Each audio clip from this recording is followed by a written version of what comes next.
Assalamualaikum warahmatullahi wabarakatuh. Perkenalkan, nama saya Zuriyah SSI MH. Saya merupakan salah satu dosen tetap pada Prodi Hukum Fakultas Hukum Universitas Islam Kebangsaan Indonesia Biren Aceh. Video ini dibuat dalam rangka unjuk kinerja sertifikasi dosen tahun 2025. Pada kesempatan ini, saya mengajar mata kuliah Hukum Perdata dengan materi penerapan hukum dalam masyarakat. Adapun model pembelajaran yang saya gunakan adalah problem based learning dengan teknik ceramah dan diskusi kelompok untuk memecahkan masalah kasus-kasus yang diberikan. Selamat menyaksikan. Assalamualaikum warahmatullahi wabarakatuh. Bismillahirrahmanirrahim. Assalamualaikum warahmatullahi wabarakatuh. Waalaikumsalam warahmatullahi wabarakatuh. Apa kabar semuanya? Kita bersyukur pada Allah Subhanahu wa Ta'ala. Pada hari ini kita berkumpul kembali di ruang yang sangat baik ini. Ibu ingin cek kehadiran. Apakah semuanya hadir? Siapa yang nggak hadir? Siapa yang nggak hadir? Tahu nggak temannya kenapa nggak hadir? Oke. Berarti ada 2 orang yang tidak hadir ya? Dari 20 orang, 2 orang yang tidak hadir. Oke, semoga teman-teman yang tidak hadir dalam keadaan sehat, karena ada kabarnya ada yang sakit ya, dan diberikan kesembuhan kembali. Nah, pada hari ini kita kembali pada perkuliahan kita. Kita masuk ke mata kuliah Hukum Perdata. Jadi materi pada hari ini adalah penerapan hukum perdata di masyarakat. Ya, kita lihat anak-anak ibu semua, apa itu hukum perdata? Siapa yang bisa jawab? Apa itu hukum perdata? Oke, silahkan Hairani. Apa itu hukum?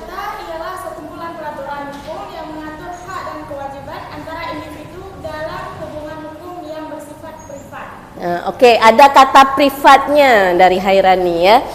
Ada yang lain? Ada yang lain ingin menyampaikan apa itu hukum perdata? Silahkan. Jadi hukum perdata itu bisa juga dibilang hukum yang mengatur hak dan kewajiban antar orang secara pribadi, seperti keluarga, antar benda dan perjanjian. Oke, di sini kita bisa membedakan ya, hukum perdata itu ada kata privatnya atau disebut sebagai private law ya, hukum pribadi. Apa perbedaan antara hukum perdata dan hukum pidana? Kalau hukum pidana Iya. lebih luas, lebih umum. Kalau hukum perdata lebih terjangkau individu secara privat. Oke, bagus sekali ya Hairani ya. Tadi hukum pidana itu lebih umum, sedangkan hukum perdata lebih berspesifik pribadi. Makanya kalau misalnya hukum pidana itu disebut umum ya, public law, hukum publik. Sedangkan hukum perdata adalah hukum privat, hubungan antara satu individu dengan individu yang lain, atau hubungan hukum antara satu individu dengan badan hukum, dengan kelompok ya.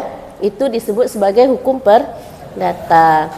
Nah, kita lihat dari di sini, hukum perdata adalah bagian dari hukum yang paling dekat dengan kehidupan kita sehari-hari, mulai dari lahir, menikah, jual beli hingga warisan, semuanya diatur dalam hukum perdata. Oleh karena itu penting untuk memahami prinsip-prinsip dasarnya.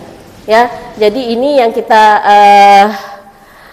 simpulkan bahwa hukum perdata adalah bagian ya, bisa disebut sebagai living law, hukum yang hidup di dalam masyarakat ya, hidup paling dekat dengan kehidupan kita sehari-hari. Maka nata sewa menyewa, na menikah, na jual beli, hukum yang hidup ya di masyarakat ya.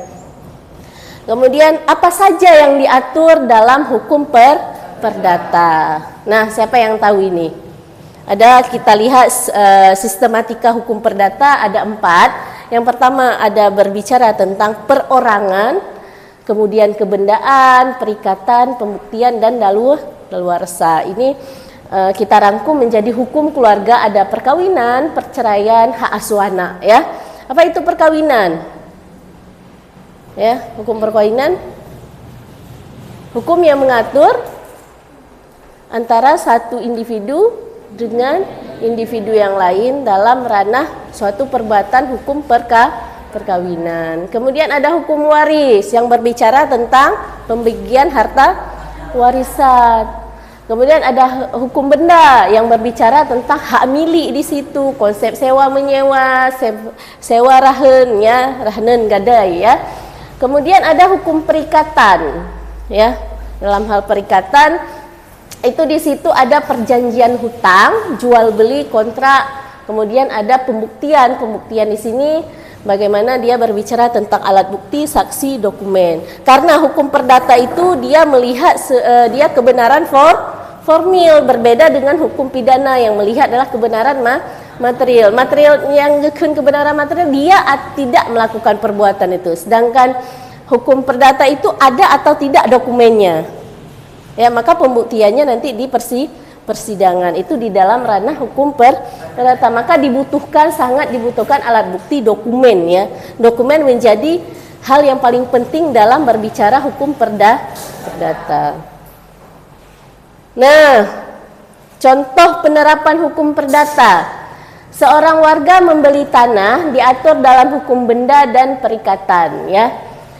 Ini tentang tanah tadi, kebendaan, maka diatur dalam hukum benda dan perikatan. Sedangkan pasangan bercerai atau putusnya perkawinan itu diatur dalam hukum keluarga. Nanti makanya kalau kita berbicara ilmu hukum, dia mau ngambil spesifik hukum pidana kah, hukum ekonomi kah, atau hukum perdata. Hukum ekonomi masuk ke mana? Iya, bagus, ya. Ekonomi masuk ke hukum perdata. Kemudian pewarisan diatur dalam hukum waris.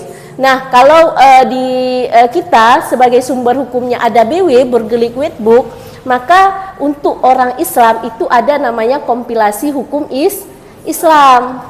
Ya, kompilasi hukum Islam itu berbicara sebagai sumber hukum material hukum perdata, dan itu digunakan sebagai acuan dalam memutuskan perkara di persidangan. Kalau orang yang non Muslim itu pakainya hukum perdata. Makanya kita memahami kompilasi hukum Islam. Ya. Bagaimana jika terjadi sengketa dalam hukum perdata? Gimana? Maka kita bisa, kalau dia non Muslim, maka kita harus mencari keadilan melalui pengadilan negeri setempat di mana objek sengketa itu berada atau di mana tergugat berada, kecuali pada perkawinan. Kalau perkawinan tadi, maka hukum tempat kita mencari keadilan itu adalah di mana KTP istri berada, ya, atau di mana domisili istri itu berada, karena itu namanya penghormatan terhadap perempuan. Kan susah dia bawa anak, gimana kalau udah dipukul sama suami, nanti dia gimana, ya. Hek tajak hortamita gitu, ya. Jadi di mana dia berdomisili, pengadilan tersebut berwenang untuk mengadili, ya, untuk perkara satu cuma perkawinan, perceraian, ya, perceraian. Kalau suami yang gugat, ya, talak itu disebut, itu baru di tempat di mana KTP berada, ya. Tapi kalau misalnya istri yang menggugat, di mana tempat si istri itu berada, ya, bukan KTP, di mana dia berada, meskipun KTP di mana dia, pengadilan itu wajib dia memberikan payung hukum, ya, terhadap si perempuan ini. Kemudian ada dua cara menyelesaikan sengketa dalam hukum perdata. Pertama, litigasi, itu artinya kita langkahnya melalui pengadilan. Kemarin kita sudah belajar alternatif dispute resolution, ya, itu disebut sebagai non litigasi. Bagaimana kita belajar ada mediasi, ada arbitrase, ada konsiliasi, ya. Itu metode atau cara memutuskan sengketa, menyelesaikan sengketa, ya. Jadi ada cara litigasi melalui pengadilan. Kalau di Aceh di mana? Kalau dia Muslim, di Mahkamah Syariah, maka yang kita gunakan sebagai sumber hukum yang tamat adalah kompilasi hukum Islam yang sabohnya sebagai senjata buat kita ya, sebagai pegangan buat kita ya. Kemudian nanti kita ada hukum adat melalui mediasi, ya, musyawarah mufakat diselesaikan. Kemudian tujuannya untuk apa? Menyelesaikan secara adil dan damai. Maka tujuan hukum tadi tercapai. Apa itu tujuan hukum yang sudah Ibu jelaskan? Apa tujuan hukum? Untuk mencapai keadilan. Apalagi tujuan hukum? Kemaslahatan. Apalagi? Iya, kedisiplinan. Apalagi? Ketertiban dan kesejahteraan. Dengan adanya hukum kita semakin sejahtera. Ya. Ada ini. Langkah penyelesaian tidak harus selalu ke pengadilan. Mediasi dan arbitrase bisa menjadi jalan tengah yang lebih cepat dan hemat biaya. Namun semua itu tetap harus berlandaskan hukum perdata, karena hukum itu, azas hukum acara perdata, apa yang kemarin Ibu jelaskan, bahwa cepat, sederhana dan biaya ringan. Orang miskin tak tegon loh, itu nggak boleh. Hukum kita cepat. Kalau ada kasus masuk harus diselesaikan dengan cepat, kayak dokter gak cepat, sederhana. Ya, harusnya ruang yang bagus, nggak perlu. Ya, pasti dimanapun pengadilannya secara sederhana, nggak perlu berlibat, harus begini, harus sesederhana mungkin. Kemudian biaya ringan, kalau bisa tanpa biaya. Karena orang kalau udah datang ke pengadilan pasti dia bermasalah. Dia udah nggak punya secara finansial, dia nggak mampu secara hukum, maka dia mencari keadilan di suatu lembaga yang terakhir adalah namanya pengadilan, tempat di mana kita mengamankan diri, tempat di mana kita mencari keadilan untuk diri kita sendiri, yang namanya kalau kita terjadi sengketa hukum perdata, sewa menyewa, ternyata sewa kos kita, misalnya sewa kos-kosan, ternyata kos itu sudah disewakan ke orang lain lagi, udah kita nggak ada uang, kemana kita menyelesaikannya? Oh, ternyata ada mediasi, arbitrase, konsiliasi, mediasi lah dengan bapak kos, dengan ibu kos. Pakai nipu sewa bak gop dong, kali nunjuk panjar lo, hana lepeng lo, anak kuliah gitu ya, kayak gitu ya. Oh, nggak bisa ini, berarti kita ada pernyataan kwitansi, bisa kita cari, kemana kita cari perlindungan hukum? Ke pengadilan, ya. Jadi seperti itu. Nah, selanjutnya apa tantangan penerapan hukum perdata? Apa tantangan penerapan hukum perdata? Bagaimana tantangannya? Ya. Tantangan penerapan hukum perdata. Masyarakat awam tidak tahu hak-haknya. Ya, seperti Bu. Ini tantangan. Bagaimana kita menjelaskan hukum kepada masyarakat? Untuk orang yang kuliah S1 aja, SH aja sulit. Baca buku Val Apedron soalnya kan susah bahasanya. Baca buku CST Kansil, Jimli Asidiki susah sekali ya, kecuali ada dosen yang menjelaskan. Karena memang sulit bahasanya. Kemudian proses hukum yang lambat dan mahal. Padahal azas acara perdata apa? Cepat, sederhana dan biaya ringan. Karena proses hukum yang lambat dan mahal membuat orang tidak mau ke pengadilan. Ya. Selanjutnya, ketidaksesuaian antara adat dan hukum nasional. Adat dibagi kero, tetapi tidak memberikan rasa keadilan. Misalnya dalam pembagian warisan, tidak memberikan rasa keadilan. Yang perempuan dia jaga ibu, tapi dia hanya dikasih rumah yang kecil karena perempuan dapat rumah, sedangkan uragam kaijak ho misalnya, mungkin tanah yang luas, itu tidak adil. Misalnya dia bisa ke pengadilan ya, misalnya tidak sesuai. Tetapi kalau sudah musyawarah mufakat dan mereka sama-sama sepakat, itu nggak jadi masalah. Yang jadi masalah sengketa ketika mereka tidak sepakat. Maka langkah hukumnya adalah ke pengadilan, mencari keadilan. Kemudian kurangnya advokat yang menjangkau daerah terpencil, seperti yang Ibu katakan kemarin. Lawyernya sedikit. Untuk kuliah lawyer aja kita menghabiskan dana, habis S1 kabeh peng. Jajak kuliah profesi loh. Ya, di situ aja sudah, kemudian ikut ujian lagi, duit. Sedangkan kita kuliah aja dengan bidik misi, misalnya gitu ya. Jadi kurangnya advokat, sehingga advokat ini sebagai penyuluh hukum ya. Ya, salah satu tugas advokat sebagai penyuluh hukum. Ini kurang, nggak ada penyuluh hukum di masyarakat ya. Maka ada statement, kadang hukum hanya jadi hiasan buku bagi masyarakat yang tidak punya akses. Disinilah peran mahasiswa hukum membumikan hukum agar bisa menyentuh kehidupan rakyat secara nyata. Seperti yang Ibu katakan, minimal jadi lawyer untuk diri sendiri. Minimal kita tahu hukum untuk diri kita sendiri, karena kita berhadapan dengan itu di kemudian hari. Ya, ini sangat penting. Ya. Sekarang kita buat kelompok, yang perempuan 3 kelompok, yang laki-laki 1 kelompok, bundar aja ya, bulat aja ya.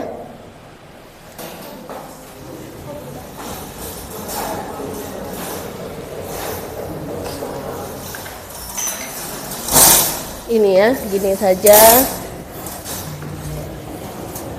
Coba putar dulu. Yang perempuan berarti di sini 1 kelompok. Satu kelompok ya. Kiban, ini 1 kelompok udah. Coba duduk dulu. Di sini kasih space saja. Kiban, atau putar ke belakang ini buat ini boleh. Nah, ya, face to face bisa ya.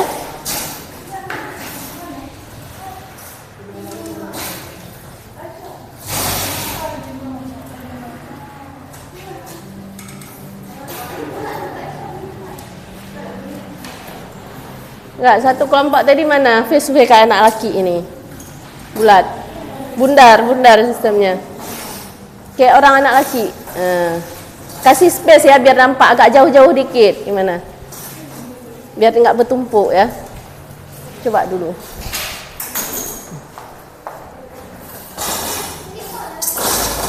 Coba ini buat coba mundur dulu. Biar ada kelompoknya nampak ya. Oke, yang sabar.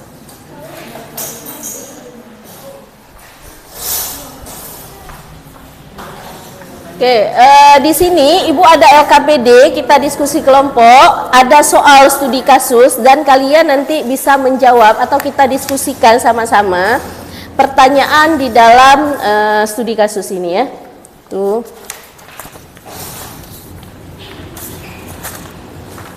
Satu orang satu ya. Tulis ya. Udah ya. Dua. Oh ini buat ibu aja. Ada lebih situ ya, cukup ya, dua ya. Pertanyaannya adalah kita lihat dulu studi kasusnya ya. Coba dulu diperhatikan.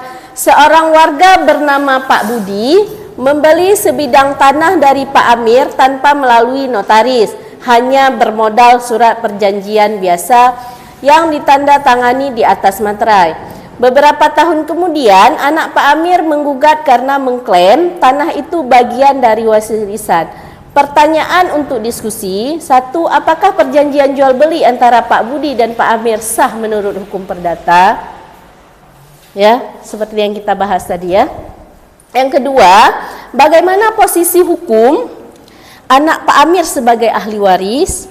Yang ketiga, apa solusi hukum yang dapat diambil oleh Pak Budi agar tidak kehilangan tanahnya? Kayak contoh tadi.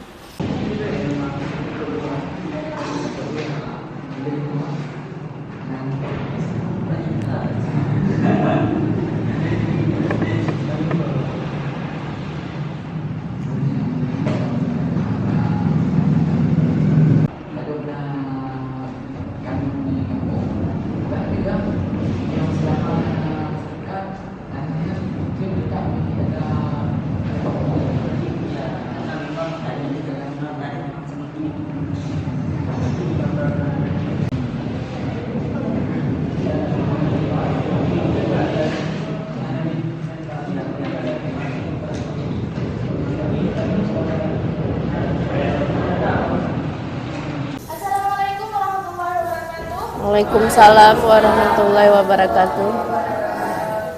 Baiklah, saya akan menjawab pertanyaan dari kompromi kami. Untuk studi kasus, seorang warga bernama Pak Budi membeli sebidang tanah dari Pak Amir tanpa melalui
Pertanahan nasional. Pertanahan Nasional (BPN) sesuai PP nomor 224 tahun 1997. Jadi perjanjian ini tidak memiliki kekuatan hukum sempurna, tidak sempurna secara formil. Untuk urusan pertanahan meskipun ada bukti surat biasa. Sekian. Oke, nomor 2 bisa? Enggak. Nomor 2 bisa?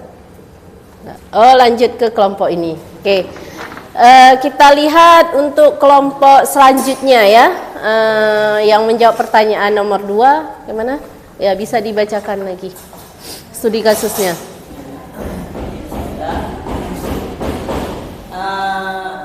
Sama studi kasusnya. Pertanyaannya bagaimana posisi hukum anak Pak Amir sebagai ahli waris? Iya. Jadi kan Pak Budi membeli sebidang tanah tanpa notaris. Iya. Kemudian anak Pak Amir, terlebih anak laki-laki yang memiliki kuat akan harta warisan, itu berhak mengklaim bahwa itu harta warisan milik ayahnya, karena dia punya legal standing atau kedudukan hukum. Udah Bu. Bagus ya. Berarti anak Pak Amir ini sepakat ya. Anak Pak Amir memiliki legal standing sebagai ahli waris. Beliau punya hak untuk mencari keadilan. Ya, dia punya legal standing. Dibuktikan dengan akte kelahiran, ya, penetapan ahli waris, ya, dan lain sebagainya. Yang nomor 3, silakan jawab. Nomor 3, ada yang bangun? Jawab lagi nomor 3. Atau yang lain, silakan. Oke, kelompok selanjutnya, kelompok 3. Waalaikumsalam warahmatullahi wabarakatuh. Baik, saya kelompok 3 menjawab pertanyaan nomor 3. Apa solusi hukum yang dapat diambil oleh Pak Budi agar tidak kehilangan tanahnya? Iya. Jawabannya, Pak Budi bisa mengajukan gugatan perdata untuk mengambil beli sebagai bukti transaksi, menghadirkan saksi-saksi, bukti pembayaran dan surat perjanjian sebagai bukti tambahan.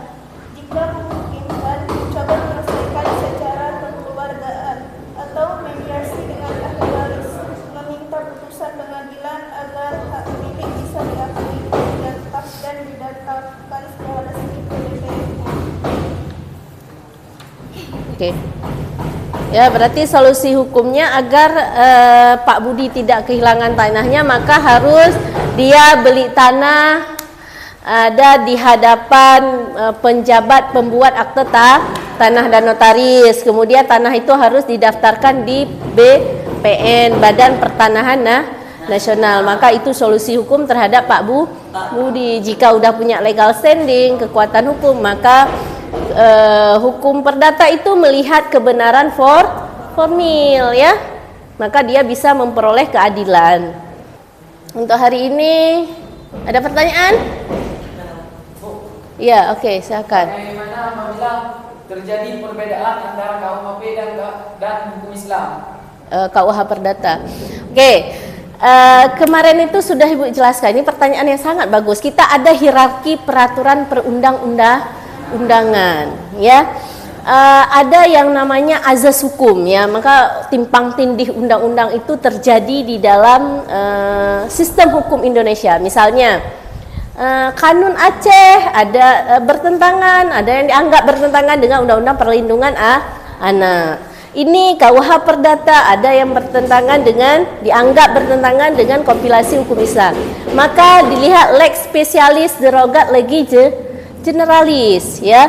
Hukum yang khusus bisa mengalahkan hukum yang umum. BW itu adalah hukum yang umum. Sedangkan KHI berlaku untuk orang Islam saja, maka khusus lex spesialis terhadap orang Islam, maka berlaku ada kompilasi hukum Islam, dikesampingkan Burgerlijk Wetboek sebagai hukum perdata.